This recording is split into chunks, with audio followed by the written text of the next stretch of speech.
let's talk about the Fosi Audio SK02. Stick around. Welcome back to Thrift Shop. Thanks for stopping in. Stick around. We're going to talk about Fosi Audio. You don't hear this channel talking about Fosi Audio that much. I'm going to do a dedicated video to just why. But Fosi Audio, if you want to send me something, please. I bought this with my own money. So we're going to talk about it. Kind of unique. Headphone amplifier. Yeah. Little. Tiny. Kind of cool. Trying to give you a good look there. And my fingerprints. So with that, let's take a look. So you get gain buttons here between high and low. You get mode, you get optical in or USB in. Shows what you're running as far as PCM, DSD. You get a volume light that indicates if you're running out of power. It flashes. I've had it go from red to purple. And you see a little power on insignia and you get a little clickety-click volume button, all digital, and you can press. Interesting. So you do get 3.5 and 4.4, and let's see on the back. You do get the optical in, USB in. You do get a 3.5 millimeter out or a mini optical out if you want to run this to something else. Pretty cool for what it is. As far as specs, it does have a DAC. I believe it is the, let's see if I can scroll here. I believe it's the ESS 9038 Q2M. And it has the SGM 8262 op amps running for power. And as far as power, let's see, where is that at? So you get 280 milliwatts at 32 ohms, and out of the 4.4 you get 1.1 watt at 32 ohms, which seems reasonable, but I am having a problem with this thing. So let's get into it. First of all, USB-C in. I do have a dock. It's just out of the way right there. So I have a beautiful dock. It has plenty of USB ports. They're usually stacked full. Plugged it in, nothing. Would not work. Tried many different connectors. It actually has multiple USB connections on the end. It's pretty cool. Contacted Fosi. They got back to me within 1 day, which is rather nice, saying plug it into something else. Well, that's obvious. I don't know if you watch Bob and Tom and Mr. Obvious kind of thing came in, but putting that aside, I had to connect this directly to my computer. My computer is way out of the way, okay? So I don't have much USB cable left, so it's sitting here. So it worked. Now, I don't know if I'm getting full power out of my MacBook or not. I assume so, but I feel like the power ratings on this are overrated. I could be wrong. Maybe it's me, maybe it's this unit, maybe it's how it's being powered from my computer. In any way, I am not totally sure because I've been having some problems. So I started with the Awful Performer 8 here, what I absolutely love. Don't remember the specs on it, but easy to drive IEM. On low gain on this, I was maxing it out. So when you max this thing out, the light just, it goes crazy. Purple and just flashing at you. You can hear a distortion coming in, and it was not pleasant. Switched to high gain, and it was fine. Now that was on the 3.5 millimeter input here. And so I proceeded to run headphones. Now my headphones that I'm using are not what I would call the pleasure or standard headphones. My headphones that I use on this channel, while I enjoy them, they are meant for testing headphone amplifiers. You can see here, you know, in general, I got the IFI Pro Ican connected to the Denefrips Ares. I've got the Holo audio Cyan 2 DAC, which I'll be doing a review on soon. I've got the new TA26S amp over here. I've got the Darkvoice with tube rolled. So I've got the plethora of amps to try things against and see how they sound. DACs. This is $100, guys. All right, so this is not going to compare to you know, $1,200 DAC or $800 DAC, or you know what I'm saying. This is entry level, so you have to, you know, make sure you understand that it's entry level and it's not going to displace something of better quality. Okay, I'm not saying this is bad quality. I'm just saying of something much more expensive. Also was running the AKG N5005. These are the $1,000 IEMs that are on sale for about $150 right now. So if you're interested, I'll pop a link down below. Sounded fine. Most of these are easy to drive, but I will say that I had to go to 4.4 to get these to work properly. Low gain on this really doesn't do work even at 3.5. There's just not enough power output, or it is how this thing is being powered from my computer again. So the headphones that I use are meant to test equipment.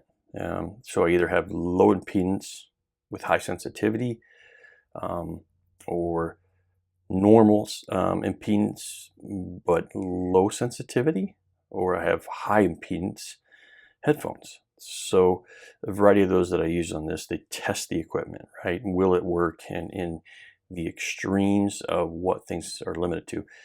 Manufacturer's limitations on this are 16 ohms to 300 ohms. So I'm going to be right on the fringes of those, actually a little bit below and a little bit above. So I don't have the standard headphones running right in the middle that are easy to drive.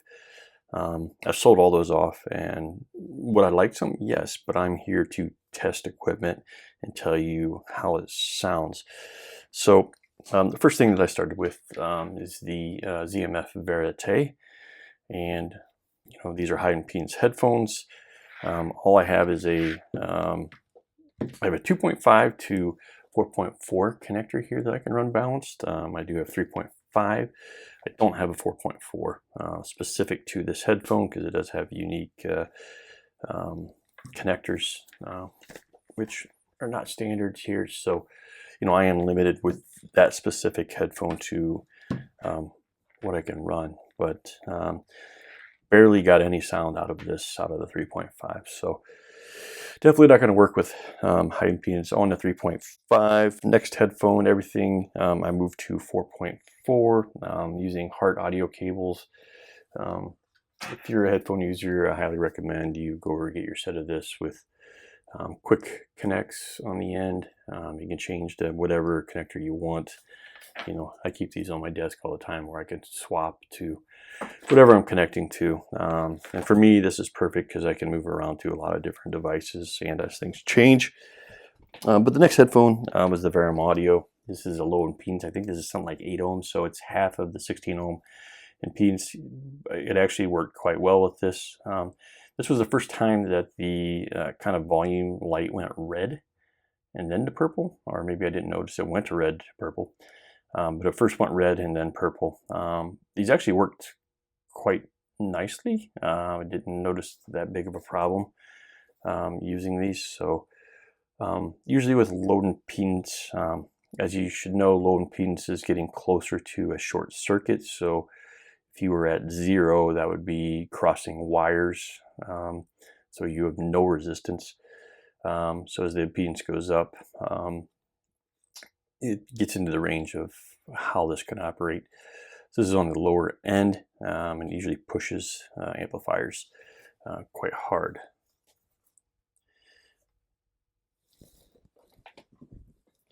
Next is the FIO FT3, I'm sorry. I'm getting numbers and letters all messed up today. These are 350 ohms, so again, outside of the 16 to 300.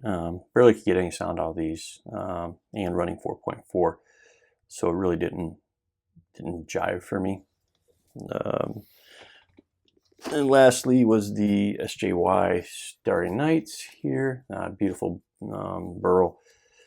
These are planar headphones, and they are pretty tough to drive. You need a lot of power for these, and just didn't really kind of work the way that I wanted with these. So again, it's just pegging this thing without getting much volume out of it. So to me, this is kind of a unique device in the fact that it's not a full-size headphone amplifier.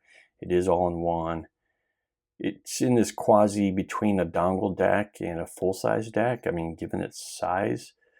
But I've had dongles work better with IEMs than this unit. So I'm somewhat suspect that my computer and the way this is being powered is not delivering all the power. I don't believe, again, that it should be powering, high impedance headphones or some of these, hard to drive planar headphones. That's not the purpose. The purpose is to test its ability to drive things and not talk about how it sounds. In the way that I have to talk about how it sounds, I have to use IEMs because that's basically the only thing that I got for this unit to power anything off of. And I have to say it sounds good. It doesn't, even though you have op-amp power output and you have a really nice Sabre DAC inside, it doesn't sound clinical or reference sound. It actually has some nice body to it. So using IEMs with this, no problem. Again, if you probably have a 32 ohm headphone with 95 dB sensitivity, you're probably going to be absolutely fine with this. Again, remember, I'm trying to push things to maybe where they don't work. Okay, so in this case, it doesn't work for those things. That's acceptable. That's fine. It's a $99 item, and I find that it's fine for IEMs. Then you have to question: should you go for a simple dongle DAC, or should you go for this? That's going to be your choice. What you want to do. In my case, I've had the Cayin RU6. It powered a lot of things great. Small little device. That was also nearly $300. So somewhere right around there, $260. But 3 times more expensive, and it's a dongle. Certainly now you can get dongles a lot cheaper. But I think this thing is full sounding. It's full bodied sounding. You do get soundstage width. I didn't get a lot of depth, not that I get with the R2R DACs, but it's a good sound in general. I think for most people are going to recognize this is a good quality sound. It just doesn't have a lot of power, or at least for me, it does not have a lot of power.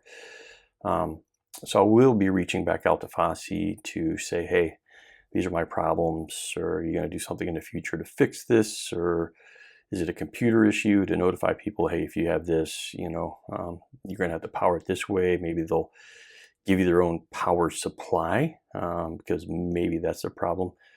So not sure, because you could run a power supply and then optical in, but if you're using USB, you mainly have to be running to either a hub or your computer directly. And for me and my MacBook, unfortunately, I just did not get a lot of power out of this. So hey, I appreciate you sticking around. Fosi Audio SK02, I will probably link it down below. I'm not sure. I'm not sure if it's on Amazon yet. I had to buy this direct from Fosi. Fosi makes great products. I do have the BT20A Pro here.